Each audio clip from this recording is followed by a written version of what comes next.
아침에 시장을 알리는 글로벌 주식 라이브 월스트리트 모닝 브리핑 2월 23일 월요일 방송 시작하겠습니다. 여러분 안녕하세요. 저는 여도은입니다.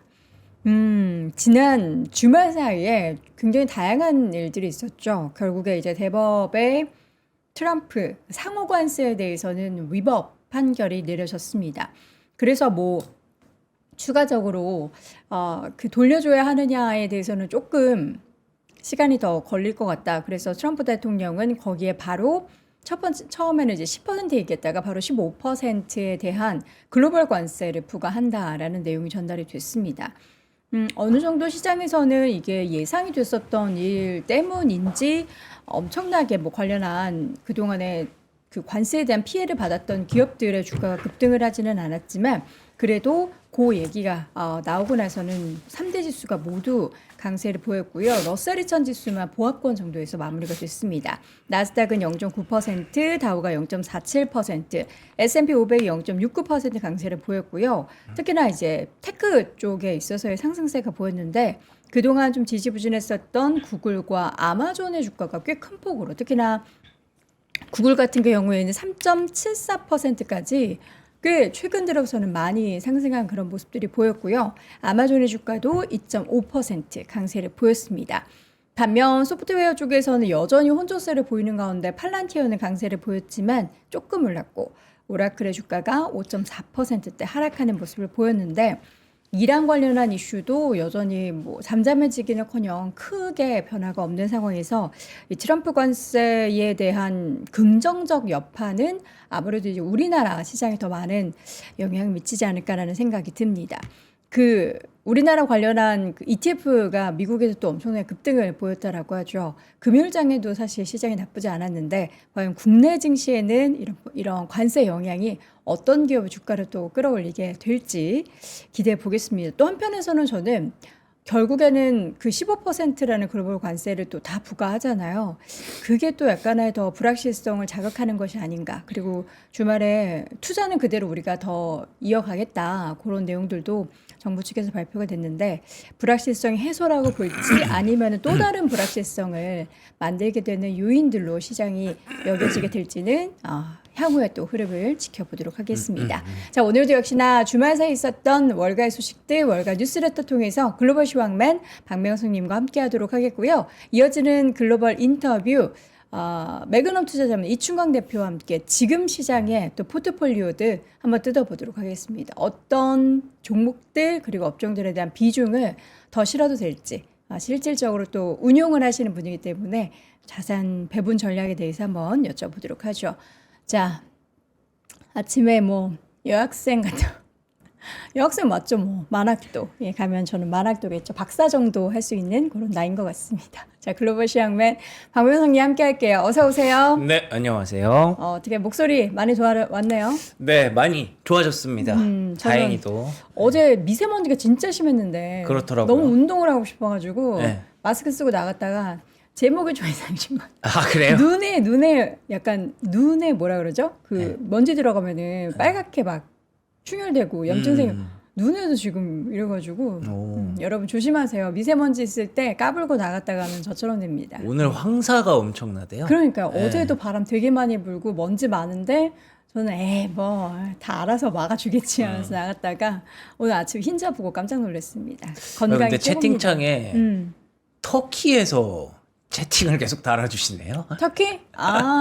우리 형제의 나라. 티르키예. 근데 저게 지금 오형규 선수라고 네. 축구 선수 중에 네. 대한민국 그 스트라이커 중에 오형규 선수가 티르키예로 이적을 했는데 그래요? 이적하자마자 3골을 연속으로 박았어요. 어이구. 그래가지고 지금 한국을 너무 사랑하셔서 지금 3프로 저희 TV에 대한민국 오셔가지고? 대표 채널인 3프로 TV에 오셔서 지금 네. 형규가 그렇게 잘한다 이런 얘기를 지금 달아주고 계시네요.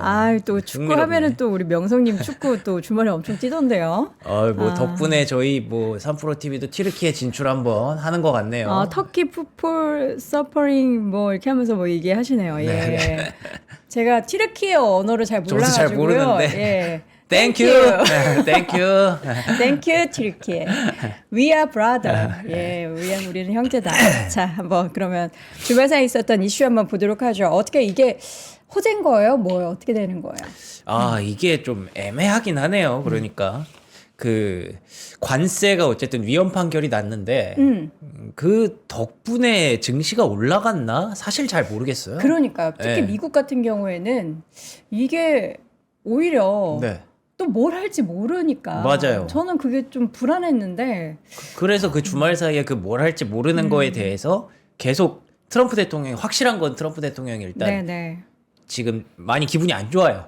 많이 화났더라고요. 예, 그래서 그 얼마 뒤에 또 모임이 있다면서요. 거기 막 대법관들 막 다 온다는데. 몰라요. 뭐 하여튼 지금 화가 많이 나가지고 많이 이랬다가 저랬다가 이러고 있는 상황이고 그리고 또 이제 그 관세 발표로 인해서 올라가려고 했던 주가들이 가다가 좀 멈춘 것도 있고 그래서 지금 시장이 관세 덕분에 올랐습니다라고 표현하는 게 또 틀린 말은 아니지만 또 정확하게 맞다라고도 얘기하기 어려워서 지금 뭐 미국장은 뭐 여전히 계속 고민이 됩니다. 뭐 일각에서는 이 추가 관세로 인해서 월요일장이 많이 빠질 수 있다라는 얘기도 오늘 월가에서는 월가에서는 좀 나오고 있기 때문에 근데 뭐 모르겠어요. 이게 그 국내 증시를 보시려고 들어오신 분들은 제 생각에는 크게 걱정하지 않으셔도 될 것 같긴 해요. 근데 국내도 네. 우리는 그 그쵸. 퍼센테이지에 맞춰서 그쵸. 다 대응하고 그게 그 또 플랜 있죠. 쫙 짜놓고 했는데 예. 또 바뀌면은 또 거기에 맞춰서 뭔가를 해야 되고 또 뭐 소송하려 그러면 또 그 소송에 대한 또 비용도 있고 그쵸. 아이고 머리 아파. 그게 또 골치 아프긴 하죠. 근데 대한민국에서는 그 합의안에 대해서 뭐 그거는 우리 관세랑 상관없다. 그거는 그대로 가는 거다라고 했는데 근데 또 이제 원래 있었던 관세는 뭐 없어지는 걸로 일단 알고 있다라는 표현을 했거든요. 그거에 대해서 또 트럼프 정부가 또 어떻게 생각할지 모르겠고 그래서 이게 참 좀 어려운 그런 상황이기는 한데 그래도 증시는 일단 올랐으니까 뭐 긍정적인 측면에서 우리는 좀 볼 필요가 있겠죠. 그리고 제가 국내 증시 뭐 크게 걱정하지 않으셔도 될 것 같아요라고 말씀드린 거는 관세를 제외하고라도 어쨌든 또 이제 메모리 반도체 종목들은 또 올랐거든요. 마이크론이랑 샌디스크랑 또 다시 고점 트라이를 하고 있는 상황이라서 축하드려요. 그거 믿고 그냥 가는 겁니다. 그래서 뉴욕 증시 마감 상황을 천천히 관세부터 시작해서 한번 정리해 보도록 하겠습니다. 네. 자, 뉴욕 증시 3대 지수 모두 올랐습니다. 다우 0.5%, 나스닥 1%, S&P 500 0.7%, 그리고 러셀 2000은 강보 압세였는데 보시는 것처럼 장중에 계속 변동폭이 좀 있었어요. 이때는 어떤 얘기들이 있었냐면 시장에 그러니까 관세가 없어지기는 했는데 그렇게 되면은 사실 미국의 무역 적자라든지 재정 문제라든지 이런 것들은 관세가 좀 근근히 관세 수입으로 근근히 버텨줬는데 그게 어떻게 되는 걸까라고 하면서 시장이 좀 의구심을 제기하기도 했었고요. 뭐 그게 우리나라랑 관련 있는 얘기는 아니지만 어쨌든 미국 증시 입장에서는 고민되는 부분임에 틀림없었습니다. 그에 대해서 트럼프 대통령이 오히려 좋다. 우리는 좀 확실해졌다라는 얘기를 하기는 했었는데 그 내용 잠시 후에 말씀을 드리도록 하겠고요. 그래서 반등이 보시는 것처럼 막 엄청나게 드라마틱한 느낌은 아니었어요.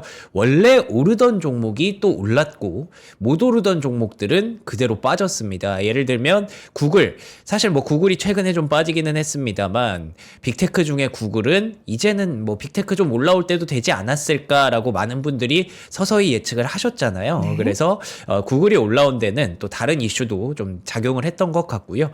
이쪽에서 뭐 그래도 초록색 맞네 싶다가도 뭐 램리서치, 마이크론 이런 종목들 올라오는 거는 뭐 그렇게 특이한 일은 아니잖아요. 저들이 빠지면은 이제 그건 뉴스가 되는데 그쵸, 올라가는 거는 뭐 그쵸. 당연한 거 아니야?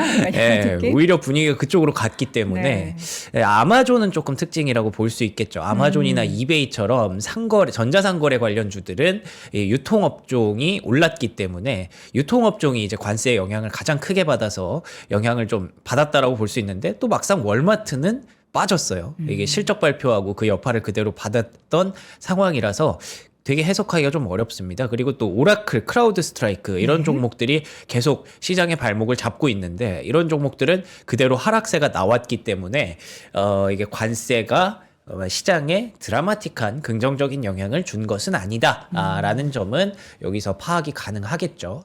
자, 그리고 이제 왜 그러면 계속 그랬을까? 여전히 블루아울의 그림자가 좀 남아 있다고 보여집니다. AI 관련주들이 쭉 이렇게 밀리는 모습들이 보이죠. 크레도 테크놀로지, 블룸에너지, 그리고 이쪽 양자 쪽도 별로 좋지 않았고요. 오클로도 현재 5% 넘게 빠진 모습이 확인이 되고 있습니다. 원전 쪽도 네, 전반적으로 AI 섹터가 사실 그렇게 좋지는 않았다라는 점이고, 그리고 이제 우주항공, 그 다음에 드론 이쪽도 뭐 이란이랑 얘기가 된다 안 된다 얘기가 계속 있어서 매일 하루 다르고 하루 다른 그런 모습들이 지속되고 있습니다. 그래서 전반적으로는 여전히 뉴욕 증시는 불확실성이 좀 남아 있었다라고 보시면 될 것 같습니다. 자, 그래서 이제 금리부터 보시면요, 이게 좀 큰 변동이 있었으면 시장의 영향이 컸구나라고 볼 수 있는데 거의 변화가 없었어요. 위아래 진폭은 좀 있었지만 결론적으로는 강보합세로 마무리가 됐고요. 달러 같은 경우에는 약보합세, 역시 마찬가지로 큰 변동이 없었다라고 보여집니다. 관세가 위헌이라는 건 우리 입장에서는 굉장히 큰 이슈가 아닐까 싶은데 막상 자본시장의 반응은 그렇게 크게 반응하지는 않았다라는 거죠. 그 이유에 대해서 잠시 후에 말씀드리겠고요. 금은 그러면 왜 올랐을까? 금은 안전자산으로 봐야 되는 걸까? 아니면 지금 시장의 불확실성 해소로 봐야 되는 걸까? 라는 생각이 좀 들죠. 은 가격도 올랐기 때문에 은이 이 정도로 더 많이 올랐으면은 사실은 어쨌든 불확실성은 좀 해소되는구나. 만약에 금이 더 크게 올랐고 금만 갔으면은 모르겠는데 은은 어쨌든 경기를 조금 반영하는 그런 상품이니까, 그래서 어느 정도는 조금 호재라고 보는 게 맞을 것 같다 싶기는 합니다. 자, 그리고 국제유가 보니까 전쟁은 어떻게 되는 건지 계속 고민이 되죠. 하락하기는 했지만 고점을 경신한 이후에 그 위쪽에서 계속 움직이고 있기 때문에 여전히 긴장감은 지속되고 있다라는 점으로 일단은 보시고 그 내용에 대해서 하나씩 이제 열어보도록 하겠습니다. 네. 자, 위헌 판결, 위법 판결. 이게 근데 4대 5라면서요. 사실 트럼프 6대 3. 6대 3이요? 저는 6대 3으로 알고 있는데. 그래요? 네. 내가 봤던 뉴스는 뭐야? 제가 잘못 알았나요? 제가 잘못한 거예요. 그 트럼프 사람들이 들어가 있었는데도 이런 결론이 났다라는 게 저는 좀 의아해요. 네. 그래서 저도 뭐 채팅창에 이게 위헌이 아니라 위법 아닌가요 하시는데. 네, 위법? 위헌? 저도 뭐 명확하게 그거를, 근데 어쨌든 이게 대법원에서 하지 말아라고 한 거기 때문에. 그쵸. 제가 생각했을 때는 위헌이라고 표현해도 틀리진 않은 것 같아서 위헌이라고 헌법에 썼는데. 위반됐다라는. 근데 어쨌든 그 내용을 좀 말씀드리자면 그거긴 합니다. 이거는 대통령이 할 수 있는 게 아니다라는 거잖아요. 그쵸. 네, 대통령에게 관세를 부과할 권한을 부여하지 않는다. 6대 3이 맞다고 하네요. 맞아요. 그래서 그게 아니고 결론적으로는 그래서 그쪽은 이제 관세를 부과할 수 없다라는 점에서 다 취소가 된 상황이기는 합니다. 위법 판결이 맞다고 하네요, 여러분. 근데 다 쓰네요. 위법, 위헌 그쵸? 다 쓰네요. 그러니까 헌법을 위반했는지 아니면 뭐 어떤 특정 법을 위반했는지 뭐 거기 얘긴데 뭐 위헌, 위법 다 뭐 이제 넘어가죠. 네, 일단은 어쨌든, 위법이 맞는 걸로 아시면 될 것 같고, 어쨌든 그게 이제 관세가 안 되는 건 맞습니다.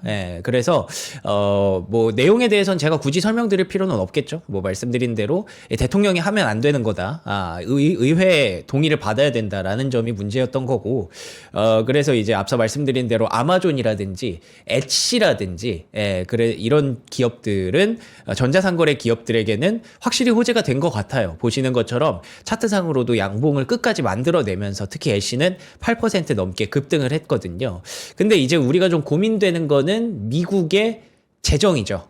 재정 적자 문제를 보시는 것처럼 그래도 나름 이제 관세가 부과되고 나서는 이런 부분들이 많이 줄기는 했거든요. 뭐 물론 지난 12월부터는 다시 그 적자가 좀 늘어나기는 했어요. 근데 그렇다고 하더라도 관세 없을 때보다는 확실히 나았던 건 사실이기 때문에 이게 없어지면 그러면 미국 재정, 그러니까 달러 가치에 있어서는 뭔가 좀 고민이 되지 않나라는 분위기도 뉴욕 증시 내에서 장중에 확실히 좀 관측이 됐었습니다. 그래서 조금 밀리는 그런 모습도 있었던 거고요. 그런데다가 이제 만약에 이렇게 되면은 미국 정부가 지금까지 받았던 관세를 다시 이제 환급을 해줘야 되는 거 아니야? 환불해줘야 되는 거 아니야?에 대한 우려도 실로 작용을 했습니다. 만약에 이렇게 되면 우리가 과거에 그래 관세가 만약에 이런 판결이 나오면 우리가 조금 걱정되는 건 뭐지? 우리 입장에서는 대한민국 입장에서 그냥 좋은 거 아닐까 싶다가도 이제 미국 투자하는 입장에서는 이제 미국의 채권 발행이 훨씬 더 늘어날 수 있기 때문에 채권 금리가 높아지면 증시에는 부담이 될 수 있다. 이런 논리도 충분히 작용을 할 수 있었잖아요. 그래서 그게 이제 고민이 되기 시작하는 거죠. 이게 1,750억 불 정도를 갚아야 될 수도 있다라고 하니까 이걸 어디서 충당할래? 관세로 못하면 그러면은 뭐 어쩔 수 없이 채권 발행해야지라는 고민을 할 수도 있는 거잖아요. 그래서 이제 다른 종목들을 좀 보시면 예를 들면 이제 그 소비주 ETF 같은 경우에 윗꼬리가 꽤 크게 달렸어요. 그리고 나이키 같은 경우에도 관세로 타격을 많이 받았었는데 보시는 것처럼 윗꼬리도 크게 달렸고 그리고 오히려 하락 전환하면서 마감을 했습니다. 이런 고민들이 일부 종목들에는 어느 정도 반영이 됐다라고 보시면 될 것 같은데요. 이에 대해서 트럼프 대통령의 리액션이 좀 중요했습니다. 보시는 것처럼 뭐 이거는 예상했죠. 대법원의 관세 판결은 매우 실망스럽습니다. 뭐 이런저런 부끄러움을 느낍니다. 라고 얘기하면서 뭐 너무 정치적으로 반응을 한 거다라는 얘기까지 쭉 덧붙였고요. 이건 사실 중요한 건 아닌데 근데 여기서부터가 좀 중요합니다. 카바노 대법관님 감사합니다. 뭐 어쩌고저쩌고 막 얘기를 하면서 이제는 오히려 제 입장에서는 더 강력하고 명확해졌습니다.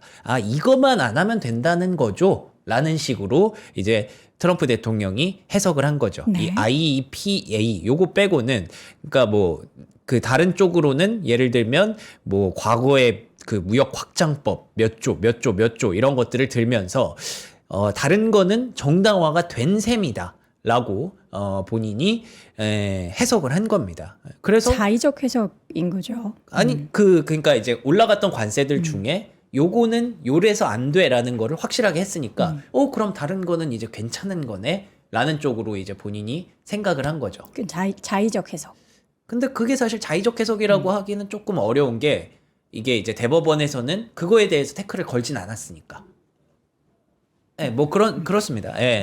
그래서 이제 본인 입장에서는 그렇게 생각을 한 거고, 그래서 이제 10%의 관세를 부과하는 법안에 바로 서명을 해버립니다. 근데 6월 저게 21일. 15%까지 되는데 네. 트럼프도 정신이 없었던 것 같아요. 그러더니 말 바꿔서 다시 15%로 올리던데요. 네, 그래서 21일까지는 이렇게 생각을 했다가 그 다음날 다시 이제 10%의 세계관세를 완전히 허용되고 법적으로 검증된 15% 수준으로 인상할 것임을 선언합니다. 네. 이건 법적으로 이제 검증이 됐으니까 나는 내 마음대로 15%까지 인상을 할 거야.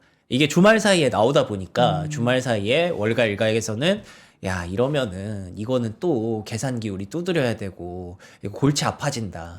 오히려 과거에 이제 질서를 세워놨던 그 관세 체제가 나왔을 수도 있다라고 하면서 월요일에 뉴욕 증시의 뭐 급락 가능성을 일부 투자자들이 얘기하기 시작을 했습니다. 그래서 이런 부분들이 조금 고민이 되는 거죠. 네. 그리고 뭐 EWY가 급등을 했다라고 하지만 그것 또한 이런 추가 관세가 나오기 전의 이야기라서 아까 앵커님이 말씀해 주신 것처럼 우리가 좀 걱정되는 것도 충분히 맞는 얘기긴 합니다. 잠깐 아직도 위헌 위법 가지고 싸우시는데 제가 네. 그래가지고 이걸 또 찾아봤어요. 아니 사실 그게 무엇이 중요한디라고 생각할 수도 있는데 위법이 맞는 표현이기는 합니다. 이게 이제 대법원에서 내린 그 판결문을 보면은 국제 비상 경제 권한법이라고 하는 그 IEPA 요거를 문제를 삼은 거잖아요. 그러니까 요거 관련해서는 요게 이제 위법으로 표현을 해야 되는 그 관련된 내용이고, 그래서 근데 왜 위헌이라는 얘기가 또 나오냐에 대해서 여러분들이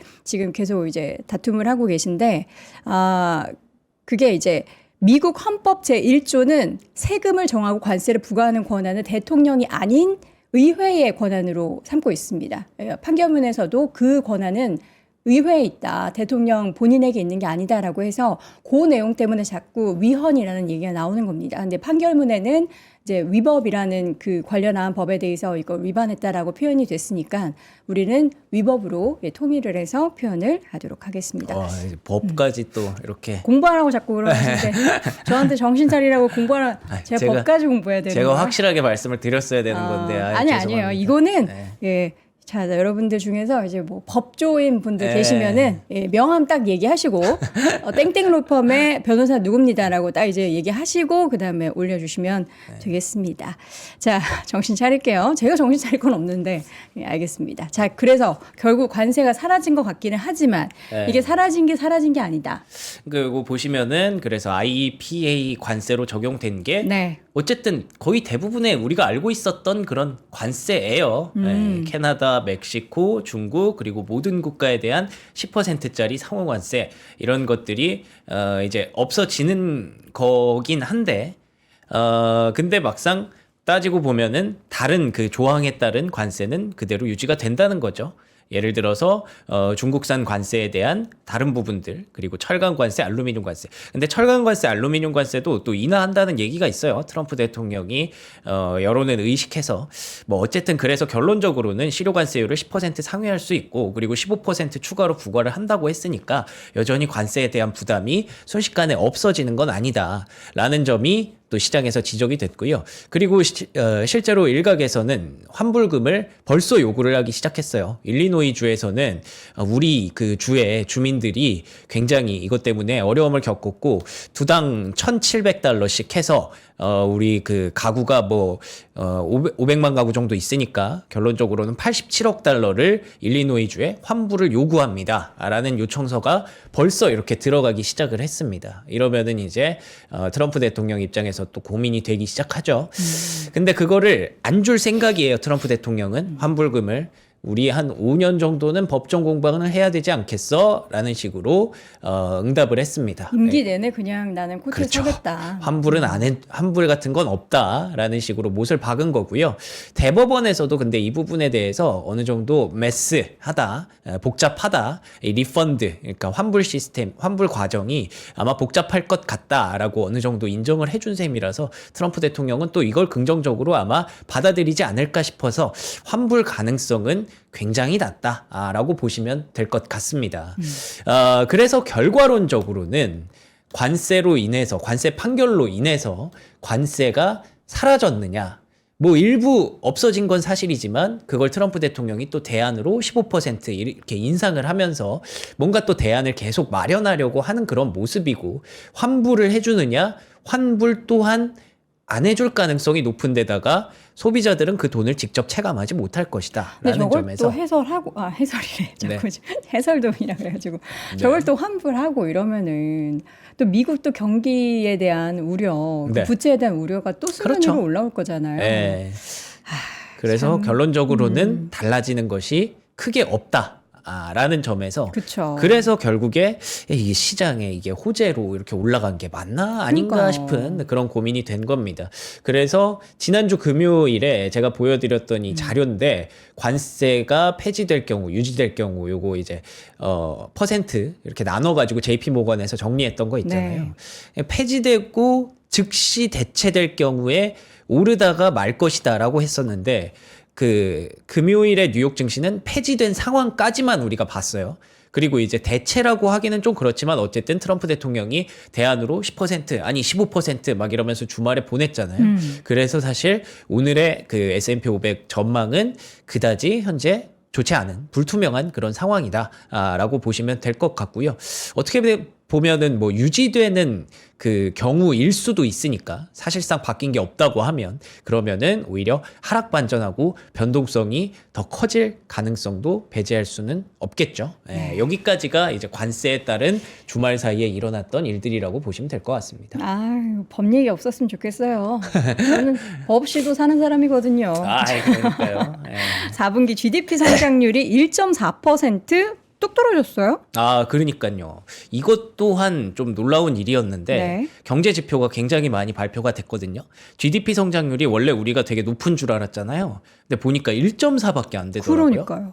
그래서 야, 미국은 어떻게 미국이라는 나라가 3, 4%씩 분기 성장을 하지 싶었는데 1.4가 나오니까 뭐지 이건 또 그러니까 누가 지금 조작을 그 했나? 전에 숫자들이 네. 말이 안 되잖아요. 그러면. 그러니까요. 그래서 요거에 대해서 트럼프 대통령은 이거 다 민주당 탓, 다 셧다운 탓, 그리고 투레이트 파월 얘기하면서 또 금리 탓, 파월 탓 이런 것들을 계속 합니다. 그런데 일부 맞기는 맞대요. 뭐가 맞냐면 셧다운 탓은 맞대요. 여기 보시면은 이제 4분기에 정부 성장이 거의 없었잖아요.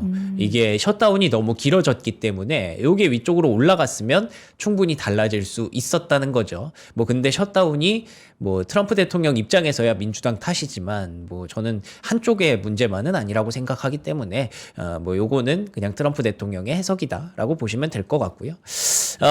근데 이제 금리 탓과 파월 탓을 하기에는 또 애매한 부분이 있습니다. 왜냐하면 PC 물가 데이터가 보시는 것처럼 높아지고 있고요. 그리고 여기서도 이게 월간이거든요. 네. 월간 단위로 0.4%가 상승했어요. 오, 꽤 많이 네. 올랐네요. 그러니까요. 예상치에는 부합하기는 했거든요.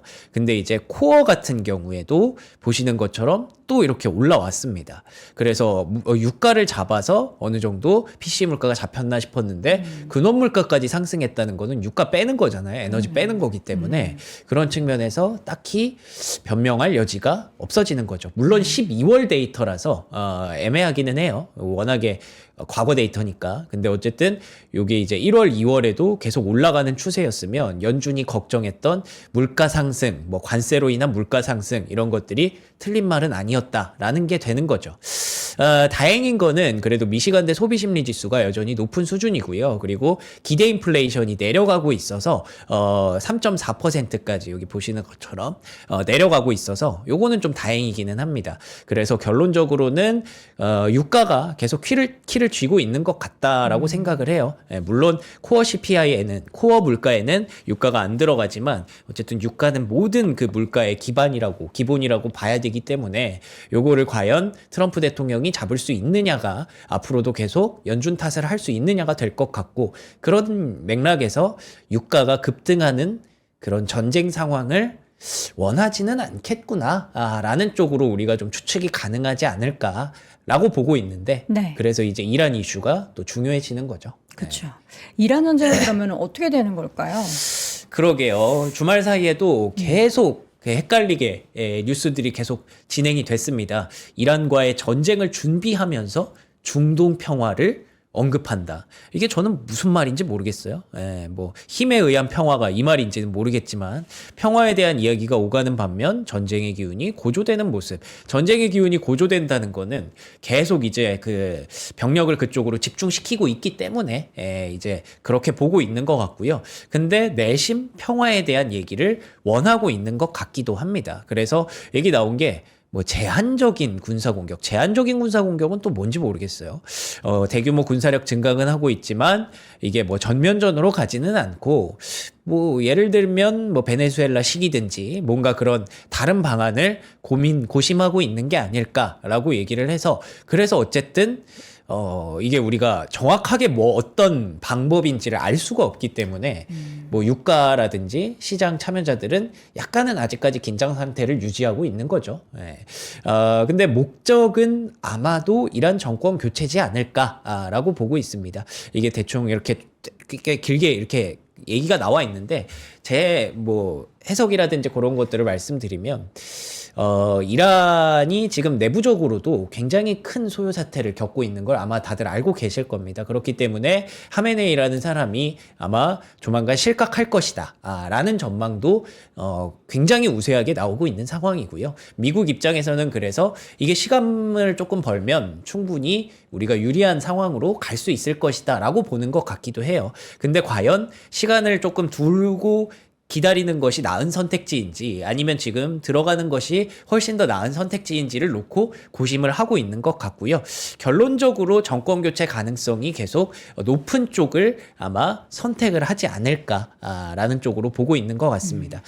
그래서 이란이라는 나라가 워낙에 종교적으로 똘똘 뭉치는 나라라서 건드리기도 좀 어렵고 뭐 여러 가지 고민들을 하고 있는 것 같은데 그게 과연 군사적 대응이 가장 옳은 방안인지에 대해서 미국이 굉장히 고심을 하고 있다라고 보시면 될 것 같습니다. 근데 다행히도 트럼프 대통령도 우선순위를 좀 알고 있는 것 같아요. 여기 보시면은 이란에 집착하는 모습이 굉장히 오랜 기간 나왔습니다만, 트럼프 측근들은 경제에 더 관심이 많은 부동층 유권자들에게 혼란스러운 메시지를 보내는 것을 피해야 한다는 점을 명심하고 있다. 이게 딱 저희가 느끼는 감정이잖아요.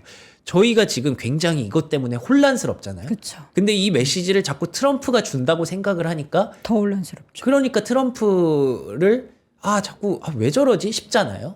근데 우리는 다행히도 미국의 유권자가 아니라서 다행인 거지. 미국의 유권자들 입장에서는 트럼프 때문에 이거 계속 주식시장도 못 가는 것 같고 이런 메시지를 계속 주게 되면은 트럼프 대통령 입장에서 중간선거 승리라는 엄청 중대한 목표를 달성하기 어렵게 된다는 겁니다. 그렇기 때문에 트럼프 대통령도 그 부분에 대해서 측근들에게 굉장히 중요하게 얘기를 하고 있다. 측근들도 이 부분을 강조를 하고 있다. 그래서 최우선 선거 쟁점은 이 부분이다. 라는 점이고요. 그래서 우리 입장에서는 대한민국의 서학개미 투자자들 입장에서는 그래도 트럼프 대통령이 증시를 큰 위험에 빠뜨리려는 그런 모험은 하지 않겠구나 정도로 51대 49 정도로 보는 것이 합리적이지 않을까라고 보고 있습니다. 네. 그런데 뭐 일각에서는 여전히 주식시장이 좀 고평가다라는 얘기도 나와요. 뱅크 오브 아메리카에서는 당분간 소프트웨어 업종이 불안하기 때문에 여전히 추가 하락이 좀 나올 수 있다라는 부분이고 기관 매도세도 강력하게 나오고 있어서 뭐 물론 한국 증시 투자하시는 분들은 크게 걱정하시지 않으시겠지만 일단 뉴욕 증시 투자에 있어서는 고민되는 부분들이 여전히 있는 2월을 우리가 지나가고 있다라고 정리하도록 하겠습니다. 지금 사실 시장에서 미국 시장이 우리나라 시장 대비해서 워낙에 좀 더디게 뭐 올라가지도 못하고 그렇다고 또 뭐 뚝 떨어지는 것도 아니고 박스권의 흐름을 나타내고 있다 보니까 그 안에서는 박스권 안에서 좀 버티는 종목들이 있고 많이 빠졌던 종목들이 있는데 지난주부터 월가에서도 그렇고 또 몇몇 유명한 투자 전략가들도 그렇고 사야 한다, 사고 있다라는 시그널을 계속 주거든요. 그래서 M7 안에서도 뭘 사야 하나, 뭐 최근에 뭐 구글 얘기도 하고, 뭐 아마존도 최근에 많이 올랐고 하는데 또 마소를 사야 된다, 뭐 이런 얘기까지 나오고 있어가지고, 네. 그래서 진짜 이게 정말 M7 종목들이 바닥은 바닥인가 보다라는 그런 생각을 하게 만드는 것 같긴 해요. 네, 그래서 지난주 금요일부터 뭔가 제가 차트를 쭉 보여드리면서 네. M7 종목들이 뭔가 슬슬 바닥을 잡는 느낌이긴 한데 싶기는 했거든요. 근데 이게 또 매그스 ETF가 확실하게 뭐 물론 뭐 명확하게 바닥이다라고 확신할 수는 없지만 그래도 조금 이제 바닥을 다지면서 올라오는 그런 분위기가 있었습니다.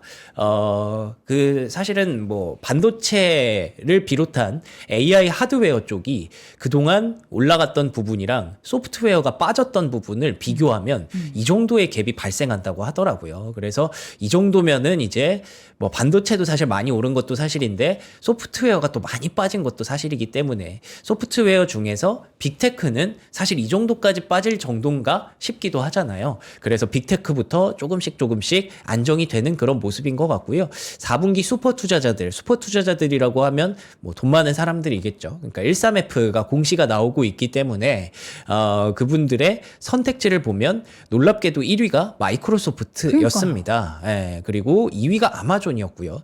알파벳이 제일 높지도 않아요. 알파벳은 GOGL은 요 밑에 있고요. GOG가 오히려 좀 높고요. TSMC, 메타 이런 종목들이 훨씬 더 높은 순위를 기록하고 있습니다. 그렇기 때문에 또 생각 있는 분들은 또 이렇게 약간 좀 많이 빠진 종목들을 그 중에서도 빅테크를 좀 담는구나 라는 점을 확인할 수가 있었고요.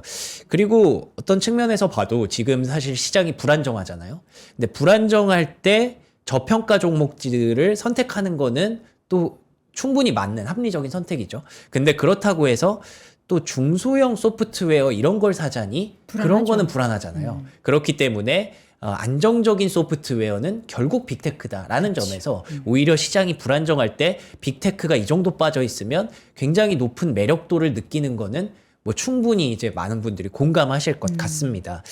그런데다가 알파벳이 그만큼 많이 올라온 이유는 그 TPU 사업부에 대한 분리 확대 소식이 좀 전해지고 있어요. TPU를 분리한다. 네, TPU가 그러니까 이제 엔비디아를 견제하기 위해서 엔비디아가 또 최근에 이제 메타와 계약을 체결했잖아요. 그때 메타가 아예 그 풀스택을 다 가져갔거든요. 그렇기 때문에 엔비디아가 꿈꾸던 우리는 단순히 GPU만 파는 회사가 아니다. 우리는 아예 이거를 그 AI 데이터 센터를 확실하게 풀로 이렇게 제공할 수 있는 기업이다라는 점을 강조했었는데 그걸 메타가 인정을 하고 들고 간 거거든요. 그런 입장에서 알파벳도 약간 우리도 고민을 했겠죠. 근데 우리는 TPU를 워낙에 잘하고 있으니까 굳이 그럴 필요 없고 우리는 TPU를 오히려 확대시켜서 잘 밀어보겠다. 그 자신감이죠. 그런 점이 좀 더 주요했다고 보여집니다. 그래서 공식적으로 이제 엔비디아에 도전하기 위해서 AI 칩 사업 강화에 박차를 가하고 있다라는 부분들을 얘기를 하고 있고요. 충분히 설득력 있는 게 TSMC도 또 뭐 이런 공급 제약도 있고 뭐 그렇기 때문에 구글 입장에서 여러 군데에 또 추진을 할 수 있고 그래서 점점 칩 사업은 어떻게든 좀 더 내재화를 하고 좀 더 비용을 줄일 수 있는 방법을 고민하는 게 합리적이다라는 판단들이 계속 나오고 있는 거죠. 자, 그러면 엔비디아는 이에 대해서 어떻게 대응을 하느냐? 사실 뭐 공식적으로 대응하는 얘기는 아닙니다만 엔비디아 쪽에서 또 흥미로운 얘기가 있어서 가져와 봤는데요. 결국에는 오픈 AI에 대해서 투자 계획을 원래 1,000억 달러까지 한다고 했다가 300억 달러로 축소를 한다고 합니다.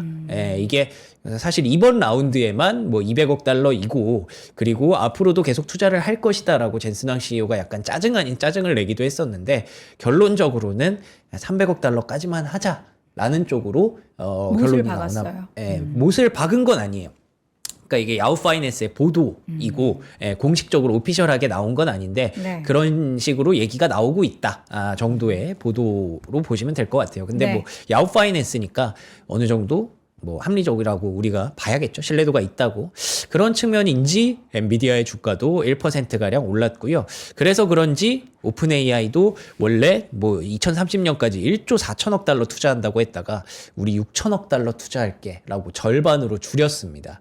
요거는 생각해보면 이제 오픈 AI도 예전처럼 그렇게 강력한 뭐 일황은 아닌 거를 인정을 한 게 아닌가 싶어서 이런 쪽으로 계속 다각화가 되고 있고 근데 그렇다고 해서 뭐 이게 AI 버블론으로 가지는 않잖아요. 우리가 왜 이렇게 된지를 충분히 알죠. 그만큼 제미나이도 강력하고 클로드도 강력해졌기 때문에 이게 어떻게 보면 엔비디아 입장에서 분산 투자를 하는 거다라는 점이라서 오히려 엔비디아에게도 나쁘지 않은 소식이 아닐까라고 저는 일단 보고 있습니다. 네. 그래서 이번 주에 엔비디아 실적이 옵니다. 우리나라 시각으로는 목요일 오전 목요일 아침입니다. 새벽에 바쁘겠네요. 네, 우리. 그날 또 뭐 세일즈포스, 스노우플레이크 이런 것도 있어요. 이런 아이온큐. 기업들이 이제 지금 소프트웨어로 우리가 걱정하고 있는 기업들이잖아요. 그래서 이날 굉장히 좀 중요한 그런 날이지 않을까 싶고요. 바쁘겠네요. 그 다음 날도 코어위브, 델 이게 또 AI의 되게 중요한 기업들이라서 그쵸. 이번 주는 주말로 갈수록 AI와 관련해서 조금 이제 긍정적인 뉴스가 나오겠죠. 아무래도 엔비디아 실적은 뭐 의심의 여지는 없으니까. 근데 이런 부분들이 변수가 될 수 있습니다. 세일즈포스, 코어웨이브 같은 기업들 이런 것들 한번 보시면 될 것 같습니다. 네. 문제는 블루아웃 캐피탈이에요. 요거 그들만의 문제다. 뭐 이렇게. 그렇죠. 그렇기는 한데 얘기하는데. 블루아울이 어쨌든 투자했던 게 많으니까 네. 블루아울 주가가 또 빠졌거든요. 이렇게 저점을 깨버렸어요. 6.6% 추가로 빠지면서 이게 뭐 탄광 속의 카나리아가 될 수 있다라는 얘기들을 계속 하고 있어서 물론 블루아울이 일단 뭐 개별적인 이슈다라고는 하고 있지만 이것 때문에 코어웨이브가 또 급락을 했습니다. 이게 B+ 그 평가를 받아서 블루아울의 자금 조달을 받아서 40억 달러로 데이터 센터를 투자를 받으려고 했는데 그게 결국에는 무산됐다. 블루아울도 힘들고 코어웨이브도 힘든데 둘 다 힘들어지는 결과가 만들어졌다라는 거죠. 그래서 이게 뭐 어떻게 될지는 모르겠대요. 3월 브릿지론 만기일이라서 블루아울이 창의적인 해결책을 마련하든지 아니면 40억 달러 규모의 건설 비용을 직접 떠안든지 뭐 둘 중에 하나 아니면은 셋 중에 하나겠죠. 아예 코어웨이브랑 같이 무너지든지 이 셋 중에 하나인데 뭐 일단 지금 나름대로 위기는 잘 넘기고 있는 것 같습니다. 99.7%의 대출을 매각을 했다라는 부분이라서 나름 유동화는 잘 시키고 있는 것 같은데 어쨌든 계속 고민은 되는 블루아울에 의해서 뭐 기업들이 일부 타격을 받을 수밖에 없는 그런 부분들은 계속 우리가 좀 보고 있는 상황이고요. 그리고 또 이 소프트웨어 쪽에서도 계속 변수가 생기더라고요. 보안주들이 클로드에서 신규 보안 기능을 공개했대요. 클로드가 뭐 한다, 신규로 뭐 한다 그러면은 다 그냥 계속 이렇게 밀리더라고요. 보안도 자체적으로 할 수 있다는 거예요? 그런 셈이죠. 예, 클로드가. 그러니까 클로드가 뭔가 신규 개발만 한다 그러면 시장을 자꾸 무너뜨리더라고요. 저 기술력이 어느 정도고 네. 이 보안 기업들을 그런 거는 다 커버할 수 있다 이런 것도 관심이 아니고 없어요, 시장은. 그냥 저 이거 하나 나왔어요 이렇게 네. 쓰죠. 맞아요. 그러면 던져요.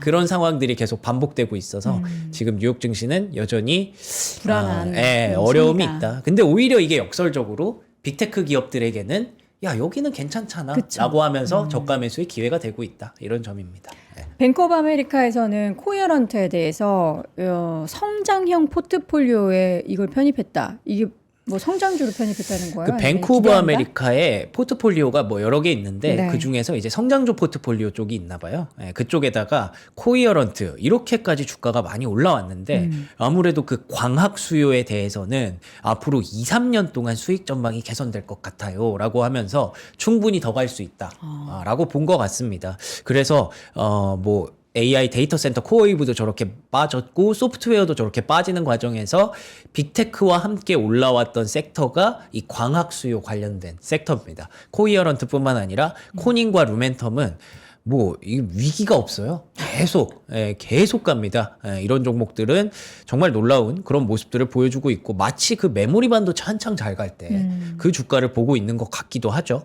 그래서 메모리 반도체도 찾아봤더니 아니나 다를까 보시는 것처럼 마이크론과 샌디스크가 다시 고점 부근까지 다 올라와서 그래서 EWI가 같이 올라왔다. 이렇게 보시면 될 것 같습니다. 그리고 이것도 흥미롭더라고요. 제프리스에서 아메리칸 일렉트릭 파워에 대한 목표가를 상향했는데 아메리칸 일렉트릭 파워가 미국의 전력 전력 설비라든지 전력 뭐 한국전력 뭐 이런 비슷한 회사로 알고 있거든요. 근데 여기에서 최근에 나왔던 게 실적 발표하면서 750kV 그쪽으로 좀 더 큰 변압기가 앞으로 대세가 될 것이다. 훨씬 더 많이 필요할 것이다. 라는 얘기를 했거든요. 그러면서 이 종목 주가 올라가면서 최근에 국내에서 전력기기 관련주들도 올라갔고 그것도 할 수 있는 기업이 세계에 몇 없대요. GE버노바랑 뭐 효성중공업이랑 몇 개밖에 없다고 하더라고요. 그래서 전력기기 쪽에서도 계속 지금 시장의 수요가 그리고 주가가 긍정적으로 반응하고 있다. 그래서 뭐 일부 종목들은 하락했지만 되는 섹터 전력기기 그리고 광학, 빅테크 그리고 메모리 반도체 이런 쪽은 여전히 훈풍이 불고 있습니다. 아시겠죠, 여러분? 하락하는 종목만 있는 게 아닌 게 미국 시장입니다. 이게 그렇습니다. 그리고 이제 워낙에 계속 그들 기업 안에서 누가 살아남건 누가 뭐 도태되건 이런 거를 떠나서 관련한 산업에 있어서 결국에는 이쪽은 어쩔 수 없이 뭐가 됐든 필요해라고 생각하는 기업들의 주가는 계속해서 상승세를 보이고 있습니다. 우리 시청자분들이 오늘 되게 이제 그게 많네요. 분쟁들이 많네요. 예, 우리는 좀 평화를 주장하고 싶은데 많이들 요 심리가 안 좋은 거를 우리 채팅창에서도 느끼게 됩니다. 예, 싸움 그만하시고 이제 여러분 집중하셔야 되는 건 3% 핫딜. 오늘 라쿠스테 저희가 맨투맨 가지고 왔는데 이제 점점 날씨가 따뜻해지죠. 주말에도 저 깜짝 놀랐어요. 바람을 딱 맞이하는데 이 바람이 찬바람이 아니라 뭔가 봄의 기운이 살짝 묻어가지고 오는 바람. 그래서 저희가 오늘은 요 안에 기모 없는 재질로 라쿠스테 요거는 사실 작년에도 저희가 보여드렸을 때 항상 인기가 많았던 제품인데 오늘 세 가지 컬러 가지고 왔습니다. 제가 입은 컬러는 이게 보니까 멜란지 크림 컬러 약간 이제 그레이가 살짝 들어간 요 크림 컬러고요. 우리 명성님이 입은 거는 네이비죠. 네, 네이비 컬러 그리고 블랙 컬러 세 가지 준비했고 저희가 핏 한번 보여드릴게요. 저는 지금 M 사이즈 입었고요. 명성님 S 라지 사이즈 입었습니다. 오늘 또 이렇게 잘 맞춰서 입고 왔네요. 아, 그래요? 딱 베이지 컬러에다가 요거 네이비 컬러, 요 컬러 조합이 고맙습니다. 딱 좋죠. 예, 패셔니스타들은 아는 오. 네이비와 또 이거 베이지 컬러죠. 네이비 입을 줄 알고. 아 그래요? 저는 뭐 컬러는 뭔지 몰랐는데 어쨌든 저는 약간 이렇게 보면은 그레이 컬러로도 보일 수도 있겠지만 멜린지 컬러요. 살짝 크림 컬러 들어가 재질을 있다. 알려달라고 하시는 재질 재질? 면이죠 면. 네, 그냥 우리 딱 생각하는 그 맨투맨. 예. 네. 면재질이고 되게 톡톡해요. 그러니까 우리가 보통 이런 거 입을 때 자주 세탁을 하잖아요. 근데 세탁을 할 때 이 라코스테 제품 같은 경우에는 많이 세탁을 해도 막 후두두두 이렇게 하지 않습니다. 그렇기 때문에 여러분들이 많이 좋아하시는 거고 사실 그냥 뭐 이렇게 브랜드 네임 없이 이런 스타일도 괜찮아요. 근데 요거 하나 이제 악어 하나 우리가 가지고 있음으로써 나 악어 가지고 있는 사람이야. 이렇게 또 좀 으스댈 수 있다라는 거죠. 여기에다가 안에다가 셔츠 입고서 혹은 이제 뭐 티셔츠 좀 레이어링해서 입어도 조금 더 멋스럽게 입으실 수 있고 단품으로도 입을 수 있는 제품입니다. 명성님은 요게 보니까 약간 사이즈가 오버핏이네요. 보통 이제 명성님의 넓은 태평양 어깨에는 105 사이즈 입으면 탁 맞는데 오늘은 살짝 내려와 있어요. 어깨 라인이. 그래서 넉넉하게 입으실 수 있는 사이즈니까 X 라지. 저는 M 사이즈 입었습니다. 저는 어깨 넓어 보이는 걸 좋아해가지고 조금 넓은 거 입는데 이런 사이즈, 이런 핏이라는 거 여러분 이제 참고하셔서 예. 예쁘게 입으세요. 자, 그럼 저희 모델은 들어가도록 하겠습니다. 자, 이어서는 두 번째 제품은요. 삼성 오늘 노트북 가지고 왔는데 어머 이거 엄청 저렴하게 가지고 왔네요. 이게 11세대 아이고 무거워라 테라급 최초 59만 원대입니다. 제가 아이고 무거워라 한 이유는 알겠죠 여러분. 용량이 대단한데 요거 엄청 저렴해서 가지고 다니시는 용 말고요. 회사나 여러분들 집에서 사용하시는 용도로 확인하시면 좋겠습니다. 대용량 1.2TB가 장착되어 있고 램은 16기가입니다. 코어 i5 1135 G7 그리고 지금 15.6 FHD고요. 지금 보니까 이게 대용량 1.2TB인데 이게 듀얼이래요. 이게 듀얼의 의미는 모르겠는데 두 가지가 들어가 있다는 거죠. SSD가 256GB 그리고 HDD가 1TB가 들어가 있다라고 합니다. 그게 뭐죠? 혹시 알아요? HDD. 네, 제가 좋은 한번 거예요. 하드디스크. 좋은 거다. 좋은 거다. 좋은 거 들어있는데 가격은 여러분 159만 원 아니고요. 59만 원에 가져가실 수가 있습니다. A급 리퍼 제품으로 15개월 무상 보증하는 제품이니까요. 여러분 노트 필요하셨던 분들은 득템하시기 바랍니다. 자, 지금까지 글로벌 시황맨 박명성님과 함께했습니다. 고맙습니다. 고맙습니다.